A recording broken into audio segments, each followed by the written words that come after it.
Yes. Good morning, everyone. We are live, coming to you live from Prince George, BC. It's Peterbilt Mike. How's that for an intro? So today's topic for Tech Talk Tuesday is, I have a prop. How's this for a backdrop? Reman versus rebuild. Which is better?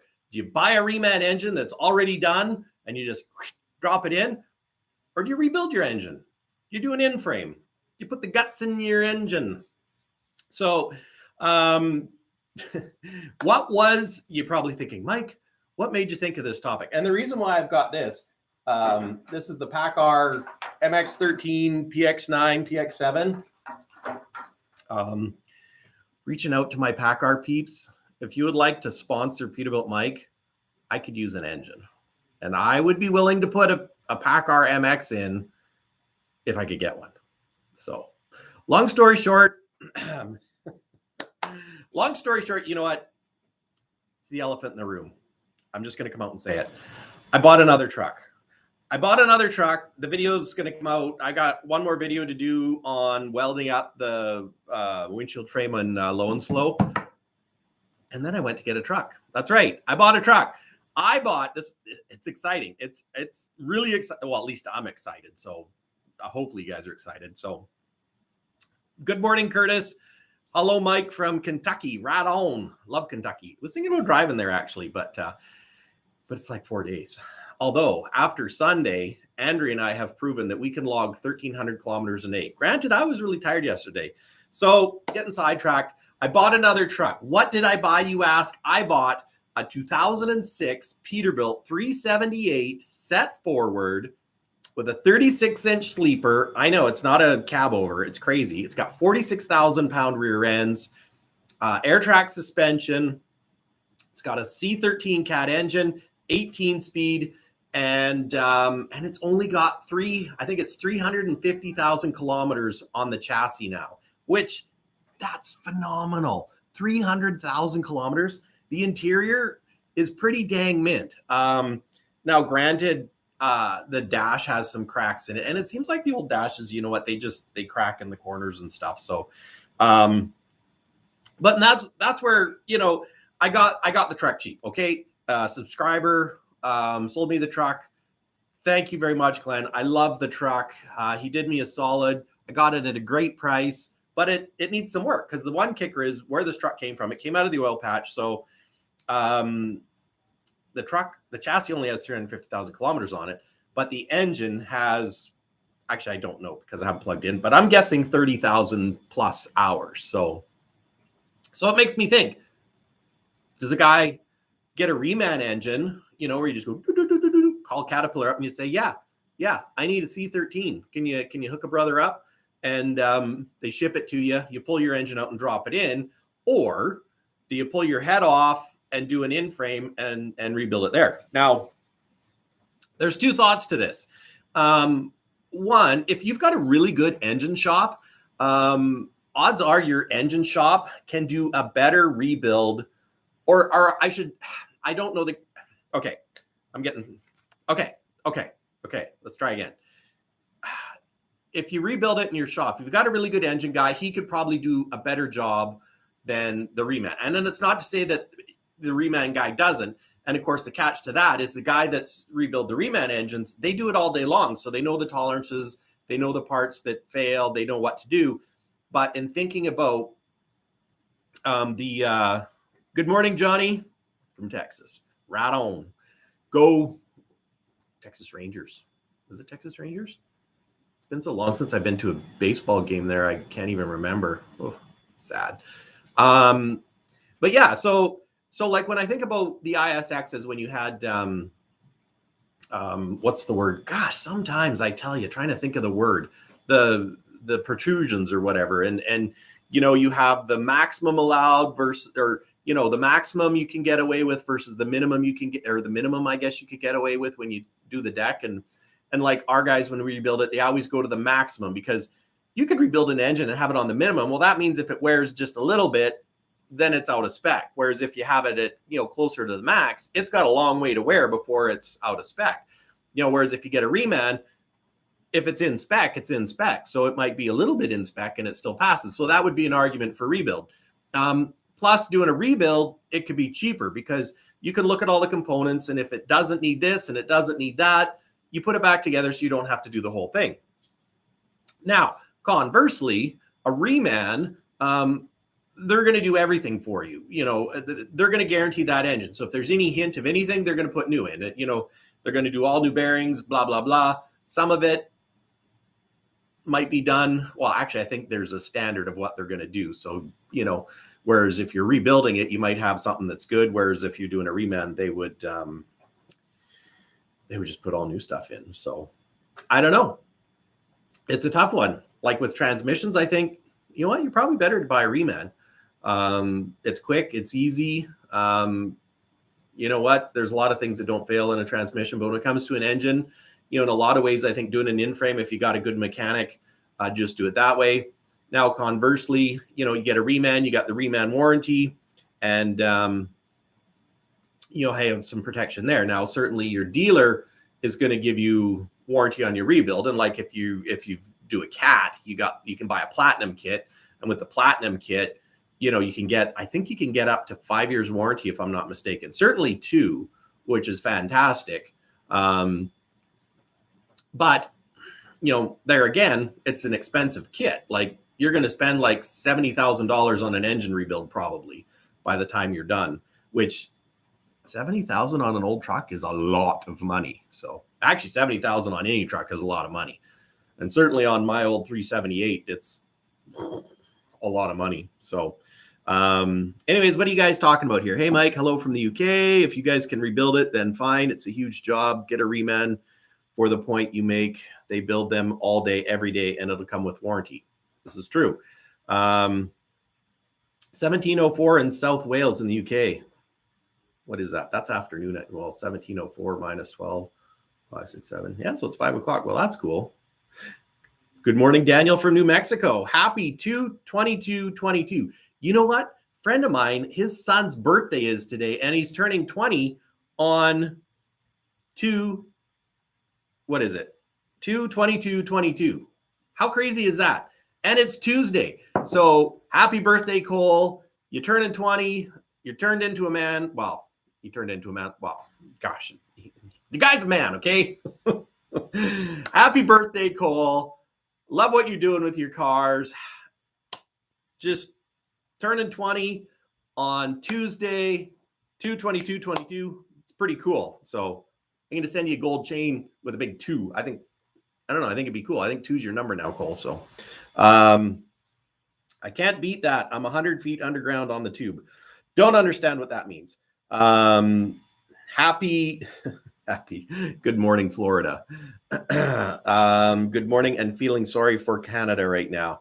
You know what? Don't feel sorry for Canada right now. We're fine. We're Canadians. You know what? It's like the elephant in the room, but it's all good. We're gonna get through it, guys. One way or another. One way or another. Yep. Mike, is it worth? Mike, it's worth to rebuild the Cummins ISX versus PACCAR MX First Dean? Is it worth to rebuild the Cummins ISX versus PACCAR? Oh, like what does it cost? I'm not 100% sure. And see now,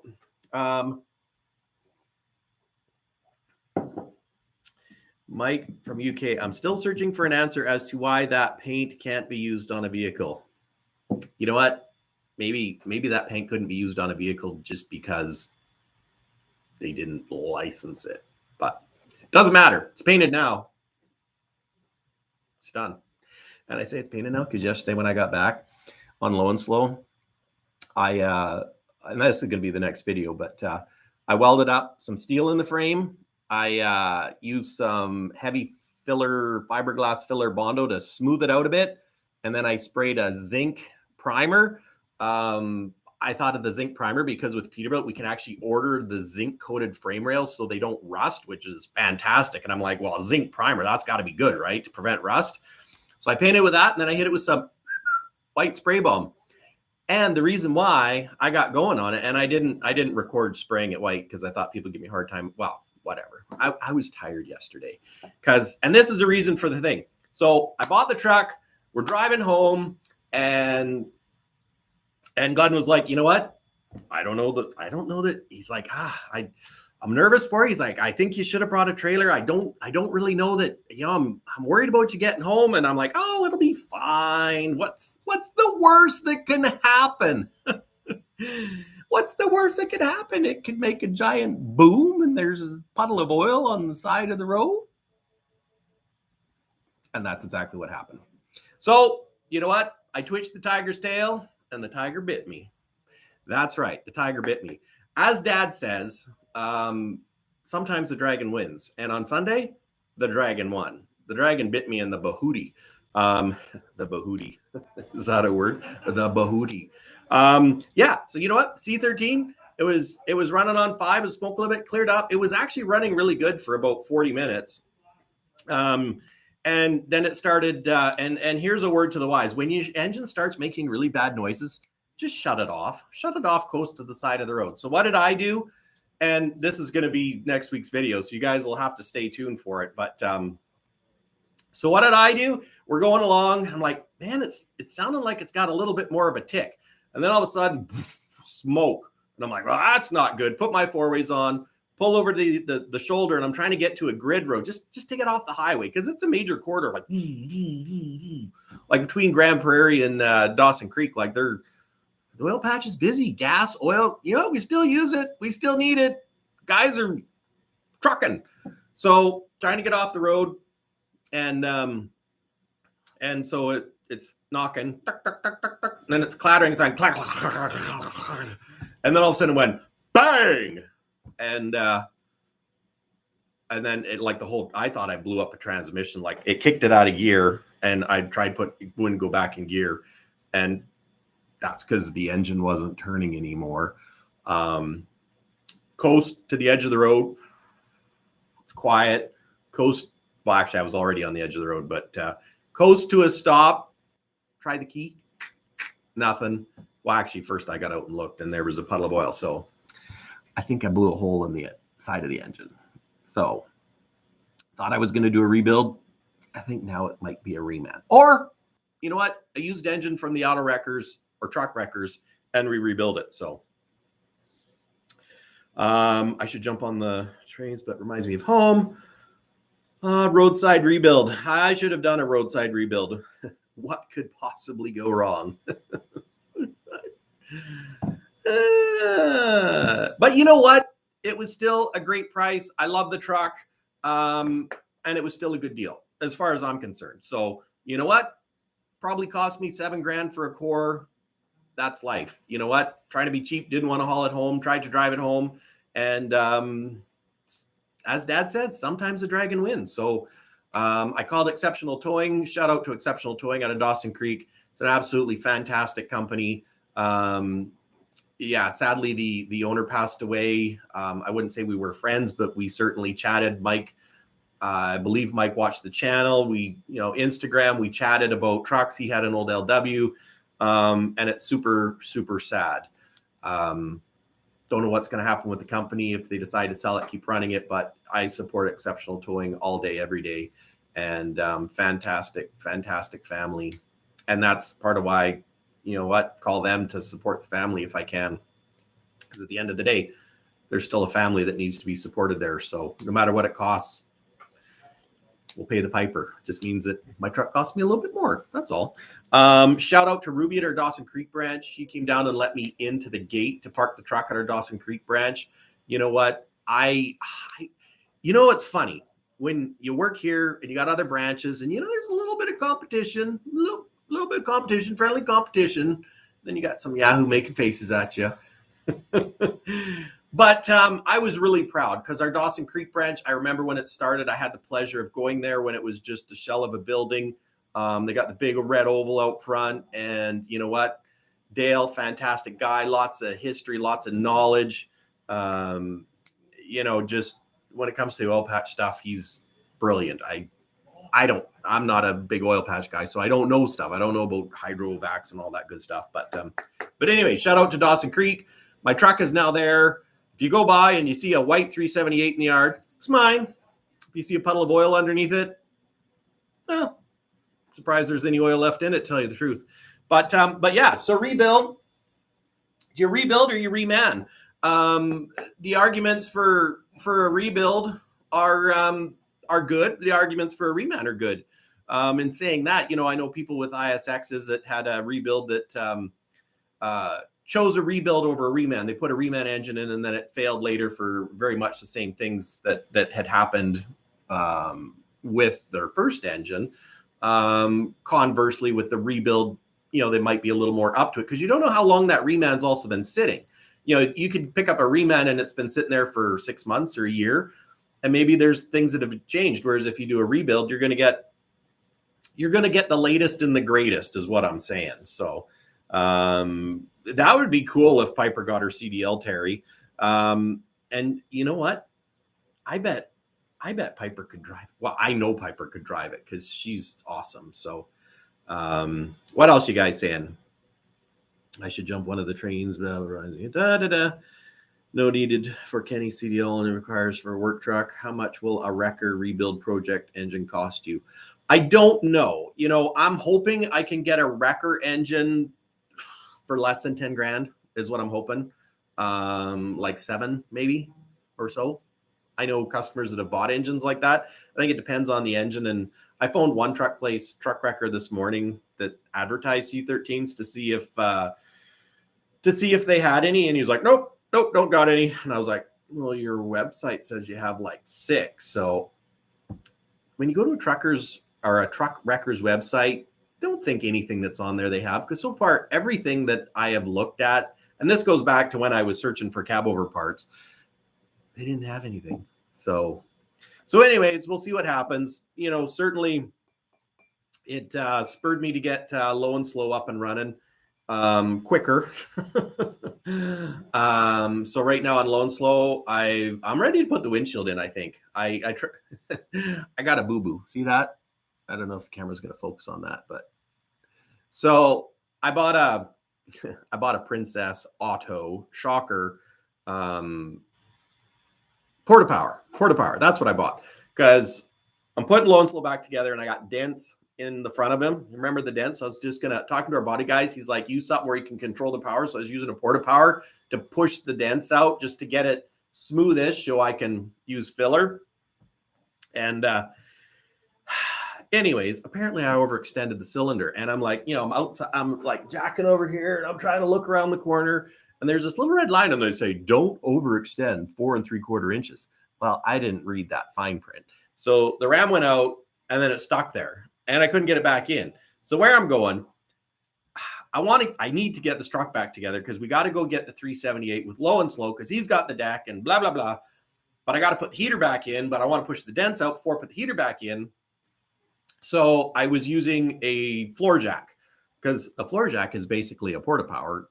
It's just manual, and it's hydraulics. It's a hydraulic ram is all it is.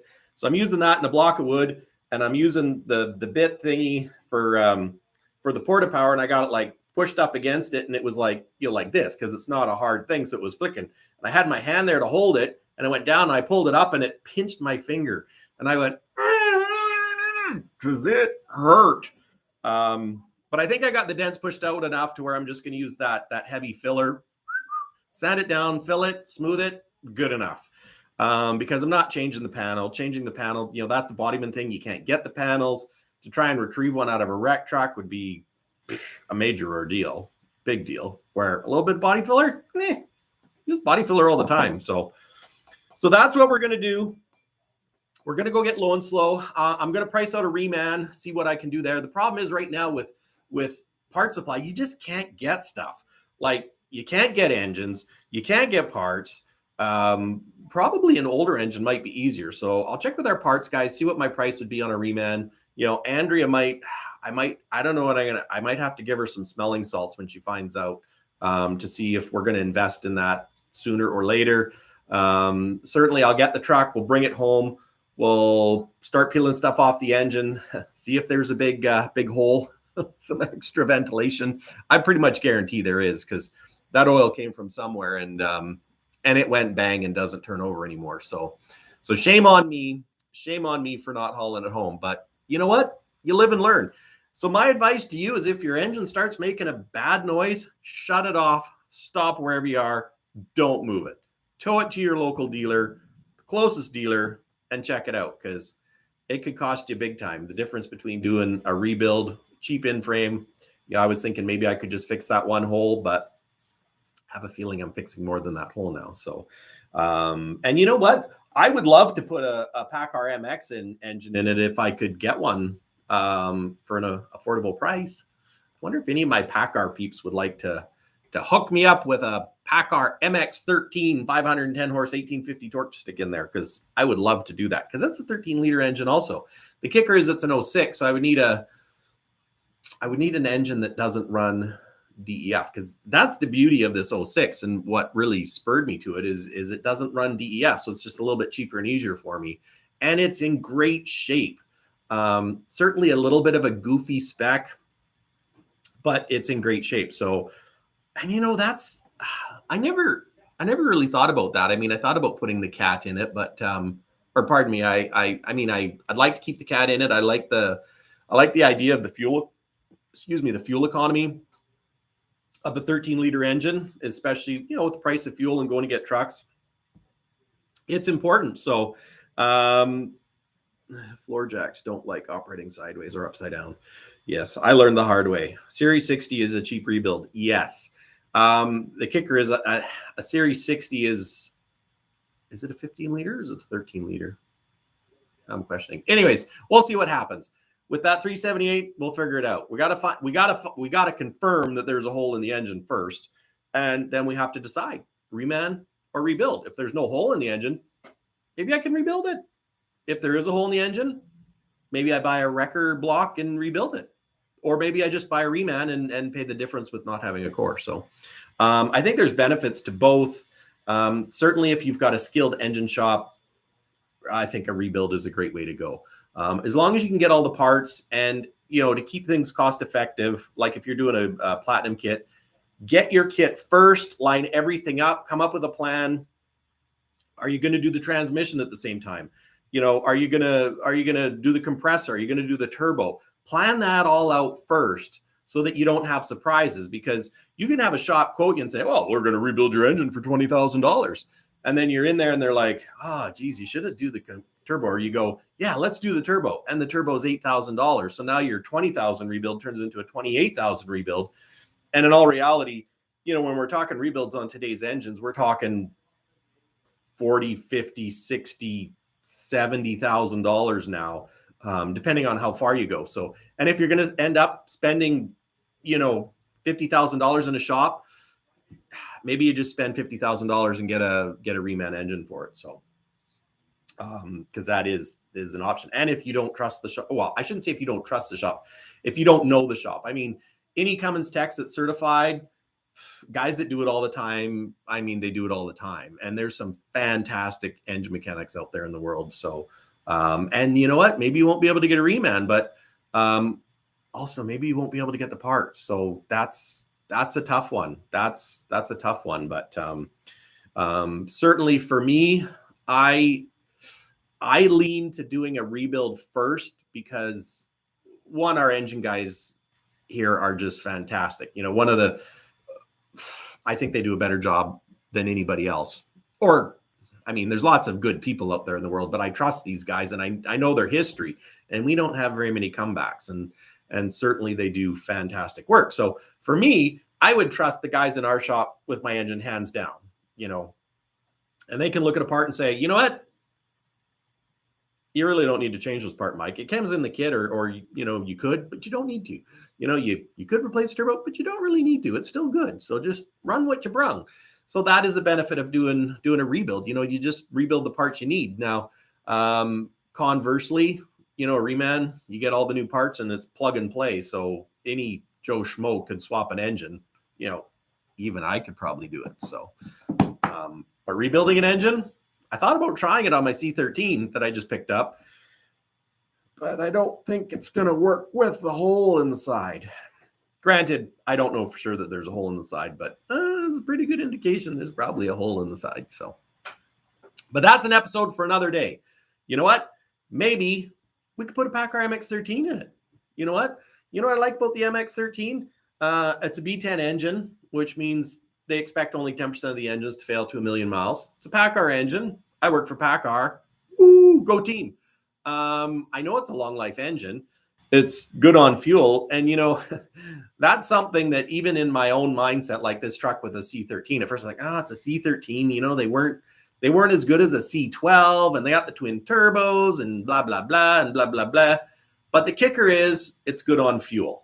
And certainly for myself, just being a YouTuber and a truck salesman, you know, I do all right selling trucks. I got to sell a lot of trucks to do it. But certainly to support going to get trucks and all the rest of it, and anything that saves fuel is good. I mean, I love big horsepower, but if I got to go from here to, say, Edmonton or Vancouver to pick up a Reman engine, I want something that's going to burn as little fuel as possible. So, and that's one thing that I like about Low and Slow, the C10.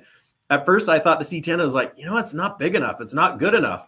Until I drove it home from Calgary, and I'm like, this thing burns like nothing for fuel. It's probably better than a pickup or as good. So, you know what? Depending on your weights, guy needs to save some fuel because that stuff costs. You know, as much as I'd love to have a C16 and jaking and the big black smoke and kicking butt, costs money. Although there is an argument for a larger displacement engine not working as hard, getting better fuel economy. But let's face it, if we got power, we're going to use it because we're guys. You know what? Am I wrong? If you go jump in a Corvette, are you going to go, well, we're just going to drive it in eco mode because it gets fantastic fuel economy? No, you're going to punch it and, you know, be like, yeah, driving a Vet, got some horsepower. It's kind of like driving a Peterbilt Long Hood 389 with 600 horse and 2050 torque. You're going to try it out. You're going to play with the big dogs. Certainly if you're pulling big weights. So what are you guys talking about? How long were we doing this? 27 minutes. So I probably shouldn't go as long as I normally do because I don't know. It's a long time. And I actually have a meeting at 10 o'clock, which is why I started at 9, but it's okay because we're talking about engines. We're talking about guy stuff. It's truck stuff. So it's kind of like work, right? It's work related. It's totally work related. If my boss calls, asks you, it's Mike screwing around. It's talking about work. Talking to my customers. So, and actually one of them was just here, Doug. And you know what? I told Doug about my new truck. I think he wants to buy it off me. And I'm not selling it. I'm just saying it. I'm not selling it. Not yet anyways. Dad also said, if you don't want it, I'll buy it. He's like, I'll buy it. I need a truck. And I'm like, my truck.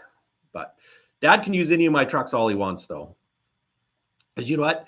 Dad just turned 76 January. And he's thinking about coming back and hauling logs this summer. I'm like, you just gotta no, do something. Well, who's going to tell their dad? No, not me. Just say just find something that's where you don't get up at 2 a.m. But he loves getting up at 2 a.m. So it's crazy. I don't love getting up at 2 a.m. Actually, I don't mind getting up at 2 a.m. Like when we went to go get, this is funny. So Andrea named the new truck. Now we're, you guys know we're kind of Disney geeks. So what do you think Andrea named the new truck? She named it after a Disney character in Toy Story, Duke Kaboom. So the new truck is called Duke Kaboom because he went kaboom. Yeah, I'm all over the place, guys. It was family day yesterday, so 3-day weekend and fantastic. I was pooped yesterday though, because how come is it the night before you have to get up early? You always end up going to bed late because you got stuff to do and blah blah blah. And then the dog wanted out at 2 a.m. and the alarm's going off at 4, and it's like, you stupid dog. But anyways, let's have a look. Do you guys have any questions? Have any questions for Peterbilt Mike? Or Mike Chamberlain, the truck guy. Because I'm here. I love Peterbilt want to drive one. I would like you to drive. There's nothing like driving a long hood Peterbilt. There's just nothing like it. And I've got a customer down in Williams Lake that just picked up a new one. Beautiful, beautiful truck. Long hood, white, small shack, big power. Went to the dual round headlights. I shared some pictures of it on Instagram here a few weeks back. Just gorgeous truck. He came out of a Western Star and his Western, he keeps his stuff nice. you know what? He's just one of those guys. He could drive a Yugo and it would be mint, like look good. So his Western Star was beautiful, looked good, did good for me. Had it for I don't know how many years, a bunch of years. Had 900,000 clicks on it or something. Anyways, never driven a long hood before, but wanted one. So he got a long hood, and we were chatting about some things that we got to tidy up on his truck or things that he wants to do yet. But he's like, you know what? I can't believe it. He's like, I love this truck so much. He's like, I never knew it until you drove it. Like, and it's really hard to put it into words, but really when you're talking a long hood, your engine sits further away from you. You're sitting further back on the frame, and sitting further back on the frame, you get a smoother ride. And the way the shifter is, like, you know, you're just sitting there, you know, kind of, well, I mean, maybe you're a guy that likes to sit up, or maybe you're like a guy that likes to sit down, but your shifter's on an angle like this. So when you sit there, you shift like this. You don't shift like this. Like a lot of trucks, when you're shifting beside yourself in your H pattern. And a long hood, it's basically in front of you. So you're shifting like this, and it's so comfortable. And, you know, whatever happens with the 389 and we switch to a 589 or whatever they choose to call it, whenever it happens, I'm guessing 2026, but who knows? I hope Peterbilt keeps the long hood. I can't see them ever getting rid of it because we own the owner-operator market. It's absolutely the best, most comfortable truck. So the 5 Series cab, you know, certainly it's getting rave reviews for comfort and noise and, you know, the sleeper arrangement's fantastic. It feels less like a coffin, but they need them in a long hood because that in a long hood, you know what, might be the most comfortable truck ever built. So you never know, because the 389, frick, it's a comfortable driving truck. The only kicker is, yeah, the sleepers are getting a little bit outdated now and stuff like that. So it's time to get more driver comfort, because let's face it, they kind of like to be comfortable. So, but anyways, questions. Let's see what you say. Frame size for Series 60 compared to an MX. Have no idea. Well, the dealership, are you allowed to work on glider kits? We're not allowed to order glider kits anymore. Well, actually, no. I think we can order a glider kit, but it's basically, it's a new truck. You can't order it without DPFs and all that. So a glider kit's basically a new truck. It's got to have DPF, all that stuff. So glider kits are basically done. Put a 550 in it, easier to find. Yes, a 550 would be easier to find, but my issue with the 550 is the engine longer. Because if the engine is longer, then you got to move the transmission back. Then you got to shorten the drive shaft, which, I mean, they build them like that. So maybe that's what we should do. Put bigger power in it. Rebuilt by a dependable shop. Reman, no quality assurance. Mass production, no pride in the large corporations. And, you know, that is also true, you know, but here's a question. If it's built by a corporation and it's somebody on an assembly line or whatever, they also do it all day, every day. You know, it's kind of like getting a guy that works on Toyotas all the time, that works on Toyotas, versus getting a guy that's a really good mechanic, but he's a Ford guy predominantly. I don't know. It's a good argument though. Are they still building cabovers like DAF? Or no, in North America, they are not. Well, actually, that's not true. Technically, no, for tractors. Peterbilt is building 2 cabovers. We have the 320. It's a set forward cabover for garbage packers, predominantly garbage packers, pumper trucks, sweepers, I guess. And we also build the little cabover for the 220 for P&D. So it's a little cabover. I don't know if the cab is built in Europe and they ship it over or what, but it's basically a European cab. So it would be like a DAF cab. So I would say the only hard thing about that cab is the cab is 24 volt, or at least it was, and the chassis is 12. But I actually sold one for a sander truck, and what a hoot to drive! Like comfortable, easy, and so yeah, we do sell little cabovers. Maybe the big ones will come back. You never know, because you know, partnership with DAF. We're all owned by PACCAR, so it's, I don't know if you call it a partnership. Kenworth's got the same truck, but it's a DAF truck. That's what it is. Nice little truck though, and I got one at a mill doing just with the sander. That's all it does. Drive around, sand and stuff, and so technically we make cabovers. We just don't build the big cool ones anymore. So all European trucks are cabover. Yeah, smaller roads, less space, I guess. Out here we got bigger highways and stuff, so we don't really need the length laws anymore. So they actually increased our length laws just so we could have more frame space for APUs and all that good stuff, which is handy when you got a long hood, big shack, and you got big fuel tanks and you got a def tank, and yeah. What are the prices these days for a Peterbilt? Well, I'm going to say rough and dirty in Canada, depending on what you're getting, plan on say $240,000-ish. So quoted a truck for customer the other day. Now specs are different, all the rest of it, yada, yada, yada, but it was 247,000 Canadian. So I would say our prices have gone up like $30,000 ish, depending on the truck. So, mind you, that was full load, heavy spec, big suspension. You know, I build expensive trucks. It's just what I do. You know, guy wants a cheap truck. I have a hard time building it because it's like, you know what? I like the big power, but you know, I'm not saying a Peterbilt's going to cost that much where you're at is what I'm saying. Go to your local dealer, spec out your truck. They get you some pricing. Probably get you the best pricing they can. I think that there's room in the market for the 389 and the 588. Yes, I agree. And you know what I kind of think might happen? I think, now this is just me thinking, this is dangerous. I think Peterbilt's going to keep the 389 around while they introduce the 589. I think if you want a 389, it's going to be bigadala. I think if you want a and you know what? I think that's the way Peterbilt should do it. I think if you want a 389, if it's a $50,000 premium, it's a $50,000 premium. If you want the 589, I think the 589 should be as affordable as Peterbilt can make it. And that will make the transition to getting to know the truck per se, because let's face it, we got to get to know it. It's like, you know, meeting a new girl, you know, you got to test the water, see what she's like, see how she handles, see what, you know. So I'm really hoping Peterbilt, well, I'm certain they're not going to just go, 389 is done today. They might, who knows? The EPA, the way they are, it's freaking making life difficult. But yeah, and I hope the 589 is cheaper than the 389.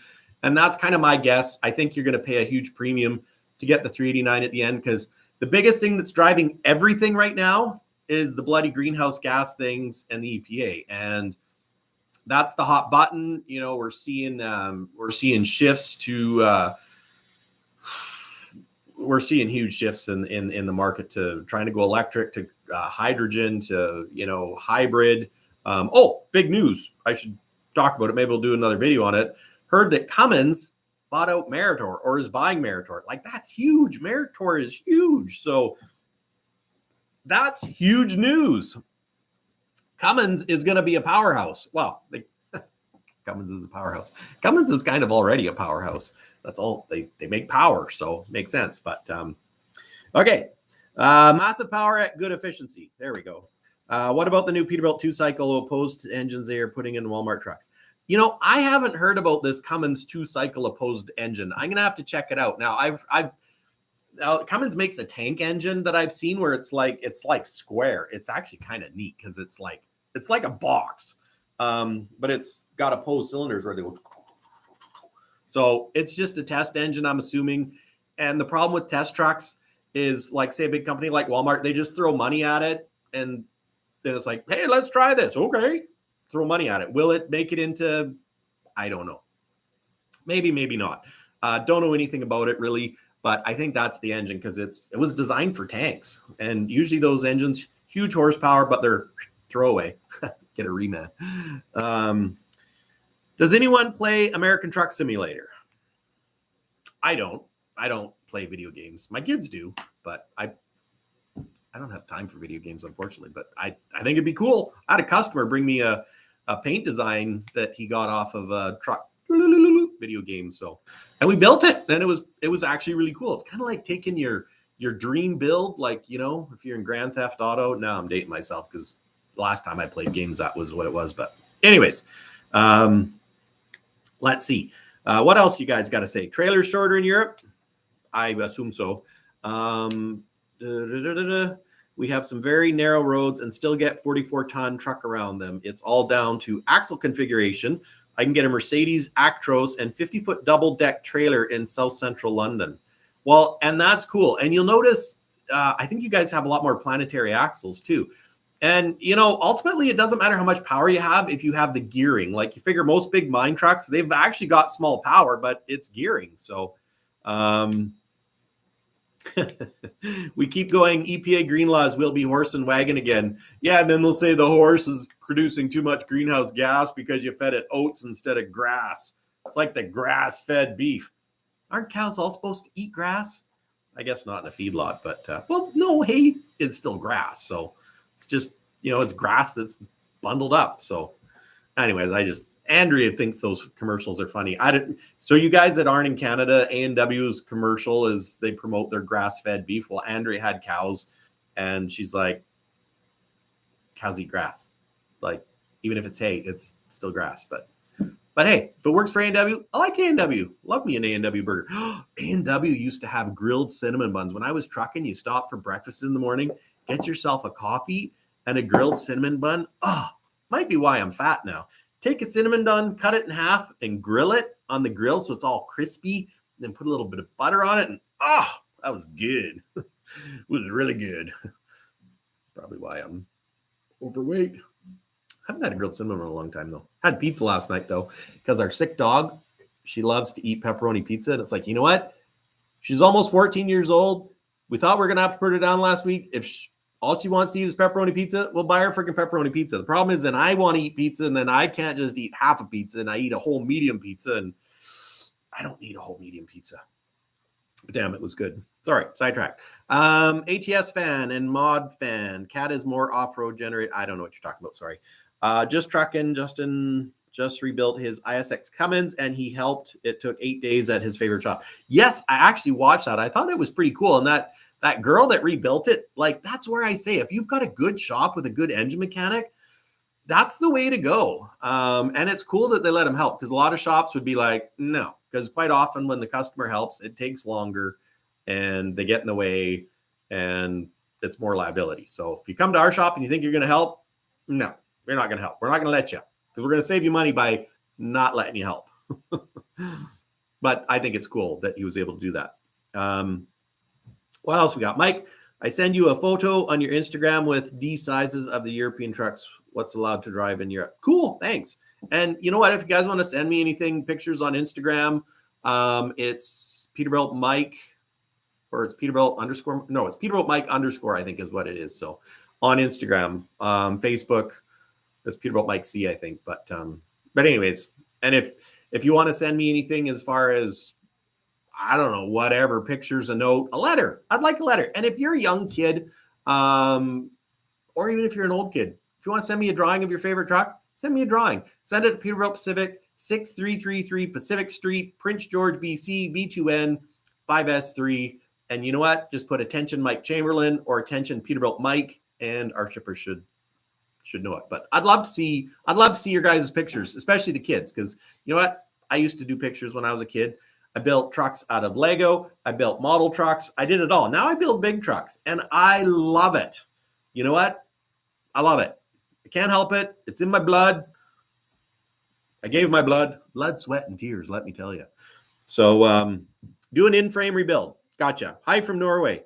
Thanks for watching from Norway, Storm David, or Storm Driving, not Storm David. Ah, yes, A&W. At least we have Timmy's now. Yes, although some people say since Timmy's changed their coffee, it's not as good a coffee. I still like it, but it's different. McDonald's coffee actually is good too. But yeah, love Tim Hortons. Love the history of Tim Hortons. But Tim Hortons is actually owned by Burger King now. Who knew? Well, I guess I knew because I just said it. So, hi, Mike from Belgium. Thank you for following from Belgium. I think it's kind of fantastic that we have people from Belgium, New Mexico, Tennessee, the UK. Yeah, you guys are awesome. I just want to say that. I have a Peterbilt model with a tanker. Well, that's cool. I like tankers. Timmy's in London, UK. Wow. Timmy's is stretching out. So that's pretty cool. But yeah, so we'll see what happens. You know what? Am I going to rebuild it? I was, if it's got a hole in it.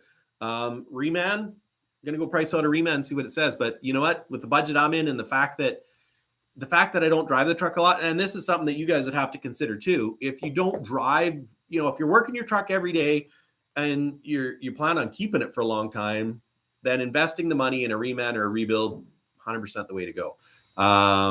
If you're like myself and it's kind of a hobby truck, you're not driving all the day, you know what? Finding one at the truck wreckers is a perfectly good alternative. And you know what? I got to look into this whole MX thing because I think that would be kind of interesting I've never seen anyone do it. So I could be the first. I got to talk to my MX people. That's what I got to do. Because maybe I should put a 510 horse, 1850 torque MX in my truck. And, interesting fun fact. I've got a customer that has some MX engines, of course. Now he's got them in some older trucks off warranty. So he had some DEF, DPF issues like all trucks will have eventually.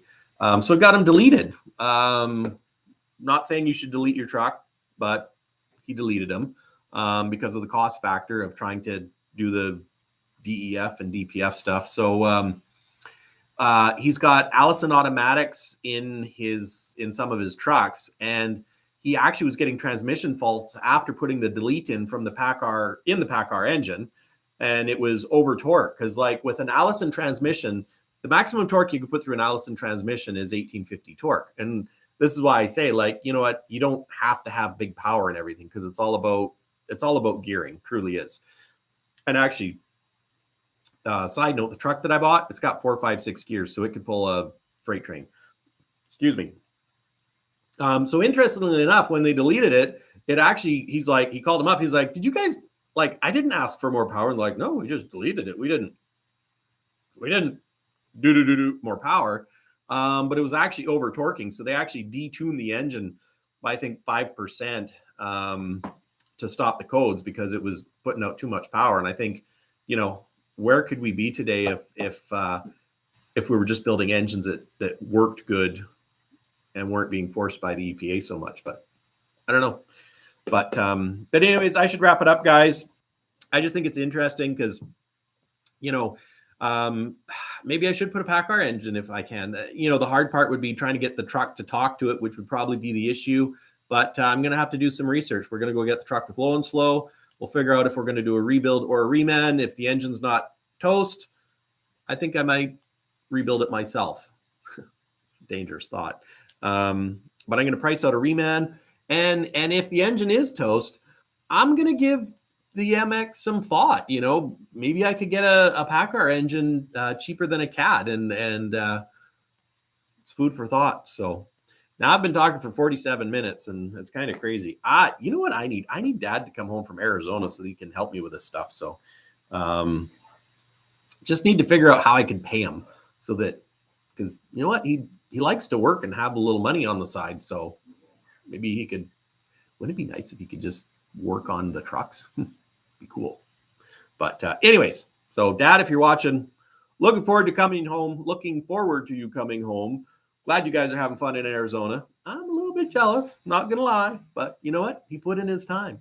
Dad's 76, like I said, and he's been trucking for over 50 years. So you know what? He deserves it. So anyways, guys, I'm gonna let you go. Just a quick look to see if you got anything. Mike, your opinion on automatics, sell any? Yes, I sell automatics. PACCAR's got the new Endurant 18-speed, which is awesome because now we're going to have more torque ratings, and it's going to replace the Ultra Shift.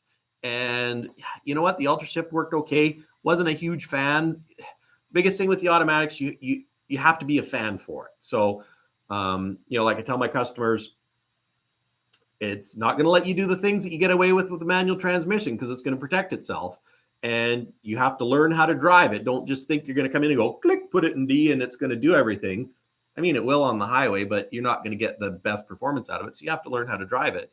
But yeah, so I like my gear shift, but you know what? The new Endurant, the way they drive, it's pretty awesome. We had one here for a highway unit. I don't sell a lot of highway units out of here. So that's why I'm really looking forward to the TX18 and the Endurant 18 or whatever it's called, because it's going to be able to pull 140,000 pounds, which is fantastic. And it's new technology, and it's what I like about it is it's a built transmission to be an automatic, whereas the Ultra Shift was kind of like a manual transmission using shifters to robotics it to shift. So that's where I think these new transmissions are going to be great. And it is the future. We can't get people to shift gears or drive. It's the way it's going, probably, I'm thinking. Although I still kind of like the idea that if you know how to shift a manual, you're a little bit better. I don't know. I don't want to typecast anybody, but I just like I think you get a better quality driver. But that's kind of, I guess I'm being kind of, is it racist against people that drive automatics? I hope not. And I guess this is where I'm digging myself a bit of a hole, but because there's some fantastic drivers out there and that never maybe learned on a manual. And some people just are not good at shifting gears. Some people don't have coordination. I mean, look at myself. I'm not terribly coordinated, although I do think I'm pretty good at shifting gears. So Dad actually said once that I was kind of a natural. So, but he is my dad too. So, but yeah, so I apologize if I offended anyone that drives an automatic. And certainly, you know what? It's like my pickup. Do I want to go back to driving a manual pickup? No, because it's so nice to drive now. And it's the way of the world. But trucks need to evolve. The hard part is trucks evolving quickly versus slowly. When they kind of, we're putting an automatic in and we're putting DPFs and DEF. And then you're like, ooh. Then it's like, it doesn't work. They're like, well, that's probably because we put it in too fast because the government said we had to. So, now that stuff is out, it's like, let's make it work and transition. And I know I'm like way off topic, but before I leave, one of the biggest issues I think we have is like we're trying to make trucks like cars essentially, with automatics and drive nicer, and which is fantastic because I mean, let's face it, if driving a comfy car is the same as driving a truck, gotta be able to put a lot more hours in the day because you won't be as winded at the end of the day. But with that being said, putting car ABS in a truck doesn't react as fast because at the end of the day, air brakes are slower. Cars have hydraulic brakes, just react faster. You got bigger tires, more momentum. They don't stop as quick. They don't accelerate as quick. You've got, like here in Canada, we've got 140,000 pounds of load. Like, it's just not easy to go boom, boom, boom, boom, boom, because it don't happen that way. Think of it as sloth technology. We're going to slow down and stop now. Anyways, I don't know how I got into talking like a sloth, but that's true. Automatics design. Fun fact, yes, they were designed for fuel efficiency, but a good driver can still beat an automatic for fuel efficiency. A good driver with a manual transmission can beat an automatic for fuel economy. The kicker is an automatic can make not as good drivers get better fuel economy. So in the big picture, your percentages of getting better fuel economy, if you have a fleet, if they're all automatics, is better. Because let's face it, if you've got 100 trucks, you're not going to have 100 good drivers. It's just the way it is. Guaranteed. Doesn't matter whether you have 4 trucks or 400 trucks, your bottom 10% are going to be the ones that cost you all the money. You know what? Your top guy could probably frickin' drive with his eyes closed, get good fuel economy, not break anything and all the rest of it. And that's where I really think profit sharing is good because you know what? Your good people deserve to be rewarded. So anyways, I better run. It's now 9:53, so I got 7 minutes to moisture my mouth to have a meeting about trucks. That's right. Peterbilt Mike's got a Peterbilt meeting about trucks. So thank you all for watching. Love you all in a non-gay kind of way. And stay tuned because we got some great videos coming up about Low and Slow as well as Duke Kaboom, Mike's first conventional. So take care, guys. Have a great day. Have a great night. Have a great morning. TGIT. Thank God it's Tuesday because every day is a blessing. And the reason why I say that, and I'm going to say it, if you guys got anything going on, get yourself checked out. Lost another customer last week to a heart attack, young guy. He was 45. He was actually at the hospital, and it crushes me because He was a good guy. He was just, and he wasn't that old, like 45 to die of a heart attack. It just, and another customer that passed away, he was sick, and his driver told me, he's like, Mike, you need to go to the hospital. And he's like, by the time I book an appointment with my doctor and get in there, it'll be weeks and I'll be fine by then. And he's like, no, I said, go to the hospital. Well, he didn't go see his doctor. He ended up in the hospital with pneumonia, and he was really, really sick because he tried to put it off, working hard. It's like, I'm a man. I'll be fine. Just walk it off. Don't walk it off, guys. Go to your doctor, get checked out. If the doctor says walk it off, then walk it off. But he ended up dying of a blood clot from the pneumonia, and that's what got him. And he was a young guy as well, too, in his low 40s. So get yourself checked out. Check your nuts. You know what? I told you in the one video about my experience with testicular cancer. You know what? As far as I'm concerned, if you're a man, real man can let another man grab his nuts and say, yeah, that's right. Those are my nuts. They're big and they're manly. And if you got a lump on it, get it checked out. Don't worry about what they say. Real man isn't afraid. So, and it's okay if you're a man and you're afraid. So you wouldn't be human if you weren't afraid. Might be inhuman. But anyways, guys, thanks for listening to me yammer on. 100 of you, appreciate you, love you in a non-gay kind of way. And if it's not politically correct, well, that's okay, because I'm not a politically correct kind of guy.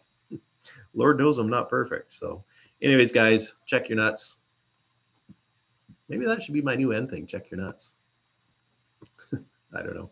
Thanks for listening to me, guys. Till the next one. Peterbilt Mike.